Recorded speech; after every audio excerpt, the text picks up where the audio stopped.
Hello dear students, welcome to Amrit senior secondary school. Students, आज हम English की third poem cover करने जा रहे हैं, the echoing green. This poem is written by William Blake. ये पोइम लिखी हुई है विलियम ब्लेक ने। विलियम ब्लेक एक ऐसे कवि थे जिन्होंने कुदरत के बारे कई तरह की पोइम्स लिखी हैं। इकोइंग का मतलब क्या है और यहाँ ग्रीन वर्ड का मतलब क्या है? वैसे ग्रीन का मतलब होता है हरा रंग, पर यहाँ ग्रीन का मतलब है हरियाली और इकोइंग का मतलब है गूंजना, गूंजती हुई हरियाली।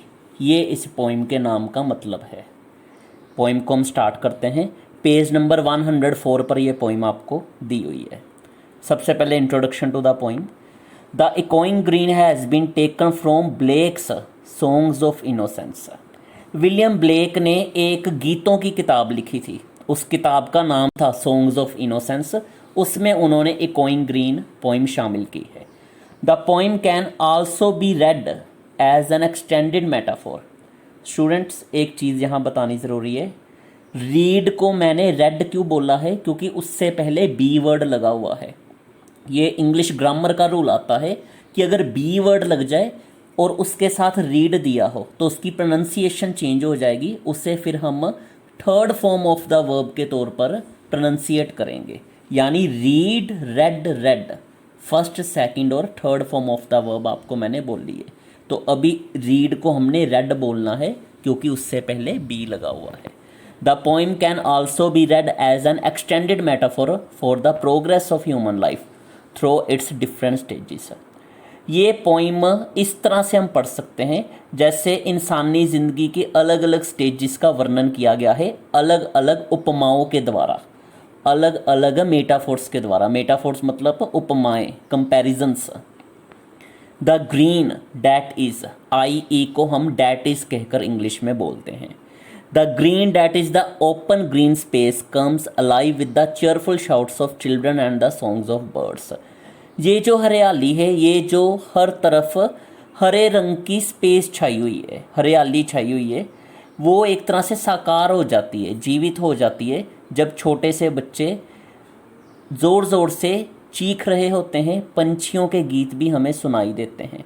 As the children play the older people relax under an oak tree.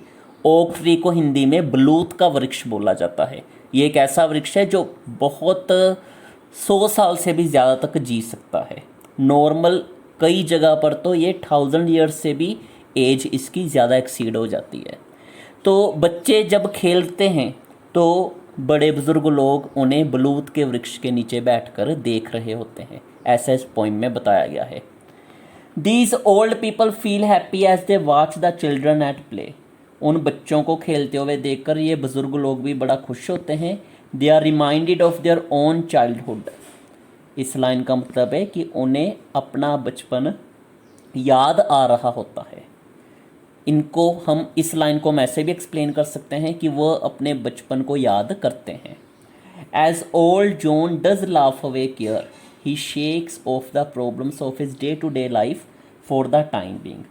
बुजुर्ग जॉन, जिसका इस पोइम में वर्णन किया गया है, वो धीरे से मुस्कुराता है और अपनी दिन प्रतिदिन की समस्याओं को कुछ समय के लिए भूल जाता है। He the shares the care free laughter of the children. वो उन सभी बच्चों के साथ चिंता मुक्त होकर हंसता है, अपनी हंसी उनके साथ बांटता है। No negative emotion of fear, despair, pain और grief ruffles the peace and serenity of the green. Fear मतलब चिंता, डेस्पेयर मतलब निराशा, पेन मतलब दर्द, ग्रीफ मतलब दुख। रफल्स का यहाँ पर मतलब है व्याकुल होना या ख़त्म करना। इसके दो मीनिंग होते हैं। पीस मतलब शांति, सेरेनिटी मतलब सुकून। तो इस पोइम में किसी भी चिंता, निराशा, दुख, दर्द की इमोशन के बारे में कोई वर्णन नहीं किया गया जिससे शांति और सुकून भंग हो जाए या ख़त्म हो जाए। भंग का मतलब नष्ट होना या ख़त्म होना होता है। तो इन शॉर्ट पूरी लाइन का मतलब हम शॉर्ट में ये कन्वे कर देंगे कि नेगेटिव इमोशंस को इस पोइम में एक्सप्रेस कहीं भी नहीं किया गया। After spending the fun filled day on the green the children return home at sunset. पूरा दिन जो है वो अपना खेतों की हरियाली में बताने के बाद बच्चे जो हैं वो वापस संध्या के समय घर में आ जाते हैं। They are tired but fulfilled, वो थके हुए होते हैं पर फिर भी वो संतुष्ट हैं। They go home to the protective warmth of their mothers' laps in the evenings. शाम को सूरज अस्त होने के बाद वो अपनी माँ की गोद में जाकर लेट जाते हैं, अपने माँ की गोद की गर्मी को सहने के लिए या गर्मी को अपनाने के लिए। इन शॉर्ट वो सभी अपनी माँ की गोद में चले जाते हैं सुकून हासिल करने के लिए। पोइम का फर्स्ट पार्ट आज हम कवर करने जा रहे हैं। यहाँ से पोइम अब स्टार्ट हो गई main. The sun does arise and make happy the skies. सूरज उदय होता है और आकाश में खुशहाली छा जाती है। The merry bells ring to welcome the spring. खुशी भरी घंटियाँ बजती हैं और बसंत के मौसम का स्वागत किया जाता है। The skylark and thrust the birds of the bush. Skylark और थ्रश ये दो पक्षियों के नाम हैं जो जंगलों की झाड़ियों में रहते हैं। उन्हीं का इन दो लाइंस में वर्णन किया गया है कि स्काईलार्क और थ्रश जो हैं जो कि झाड़ियों में रहते हैं वो भी गीत गाते हैं। Sing louder around to the bells cheerful sound. जो खुशी की घंटियाँ बज रही हैं उन घंटियों की आवाज़ सुनकर ये दो पंछी भी गीत गाते हैं। स्टूडेंट एक चीज़ आपको समझाना ज़रूरी है, बोर्ड में आपको राइमिंग वर्ड्स पूछे जाते हैं इस तरह की पॉइंट्स में से। राइमिंग वर्ड्स वो वर्ड्स होते हैं जो आपस में आवाज़ की वजह से मिलते हों। जैसे ये देखिए, अराइज और स्काइज, रिंग और स्प्रिंग, ये दोनों आपस में मिल रहे हैं। थ्रश और बश, ये दोनों राइमिंग वर्ड्स हो गए। फिर जब भी आपको बोर्ड में राइमिंग वर्ड का कोई क्वेश्चन आए तो आपने दी हुई लाइंस में से उन अक्षरों को पहचानना है जिनकी आवाज़ आपस में मिलती जुलती है। अगली लाइन है, while our sports shall be seen on the echoing green. Our sports यानी अब यहाँ बच्चे बात कर रहे हैं कि इस हरियाली में हमारा खेल सभी को दिखाई देगा कि हम कैसे खेल रहे हैं, और ये हरियाली गूंजती हुई हरियाली है। इस हरियाली में पैदा होने वाली हर आवाज़ गूंज रही है, इसलिए हरियाली को ही कह दिया गया कि ये गूंज रही हरियाली है। अगला stanza, old John with white hair does laugh away care. जो बुजुर्ग जॉन बच्चों के पास ही वहाँ बैठा हुआ है जिसके बाल सफ़ेद हो चुके हैं, वो भी मुस्कुराता है बिना किसी चिंता या तनाव के। Sitting under the oak among the old folk. वो बलूत के वृक्ष के नीचे बैठा हुआ है, गांव के और भी बुजुर्ग लोग वहाँ पर बैठे हुए हैं। अब देखिए इस लाइन में भी राइमिंग वर्ड कौन से हैं, ओक एंड फोक, जिनकी आवाज़ आपस में मिल रही है। They laugh at our play and soon they all say. वो सभी, अब बच्चे कह रहे हैं कि वो बुजुर्ग जो बैठे हुए हैं वो सभी हमारे खेलों को देखकर हंसते हैं और वो आपस में कुछ कहते हैं।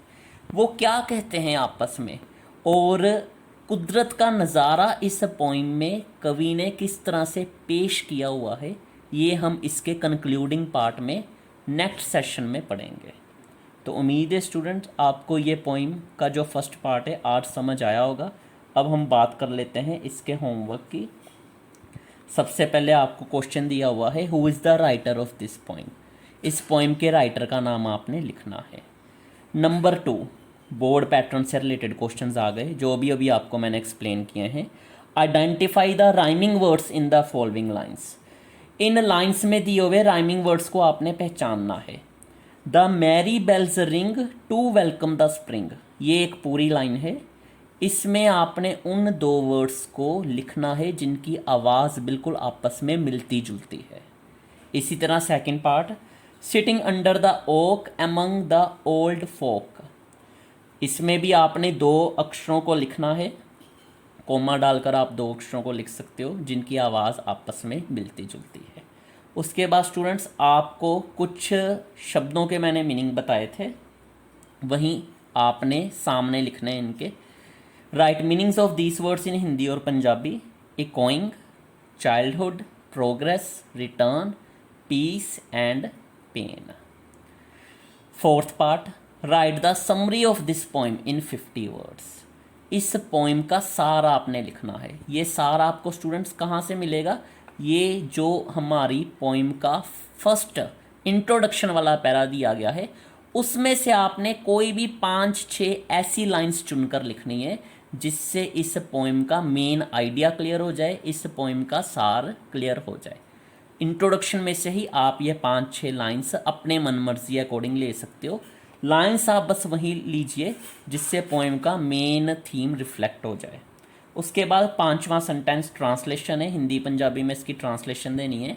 They are reminded of their own childhood. 6वें नंबर पर आपको दिया हुआ है कि आपने कोई भी 10 डिफ़िकल्ट वर्ड्स लिखने हैं इस दी हुई वीडियो में से, और उन्हें अपनी नोटबुक पर आपने नोट कर लेना है, और पूरी वर्कशीट को भी नोट कर कर आपने लर्न भी करना है। Thank you students.